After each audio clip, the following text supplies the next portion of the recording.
Sony A1. It's a 400 millimeter lens with a 1.4 converter on it. Okay, maybe a little more than a hobby. Beth tells me she's always felt drawn to wildlife photography, which is why on Sunday, when her husband called, he had just driven past on the freeway and seen these elk in the pond there, and so my husband called me and I scooped up my gear right away. Beth hopped in her car, heading straight from her home in Bozeman to this pond in Manhattan. When she arrived, a number of local law enforcement as well as a Fish, Wildlife and Parks game warden were already on scene. He flagged me on to drive through, and I stopped and I asked him if I might be able to hop out and take a couple photographs, capturing these incredible photos. But that's not where this rescue story begins. Around 9:30 yesterday morning, there was a report of 4 bull elk that had broken through the ice. I spoke to Fish, Wildlife and Parks earlier on Monday. FWP informed me these bull elk fell into about 4 feet of water, the ice frozen around them, trapping them in. Because the ice was so thin, no one was able to walk out to the elk. But several other tactics were used by FWP's game warden, such as he went and purchased a bunch of ice melt and was able to sort of create a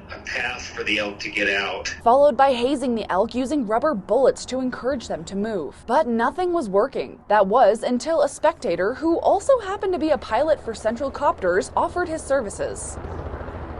They got in very close. I maybe estimated 15 yards. I guess it's closer than that. That's about the time Beth arrived. With her massive camera, she was able to capture these stunning photos and videos of the elk being directed by a helicopter and making it back to shore. And so I did kind of get a shot of the elk coming through, but apparently they had to jump one fence on the shoreline, which the officer was surprised they were able to do. After jumping another fence into this field, the elk were free from the icy waters and free to roam. FWP tells me they haven't seen the elk since the rescue, a rescue that Beth says she'll forever be grateful for. To see them rescued was just, it was a unique experience. And I just thought, I'm going to probably have some pretty good photos. I'll try to get them out there. In Manhattan, Cassidy Powers, MTN News.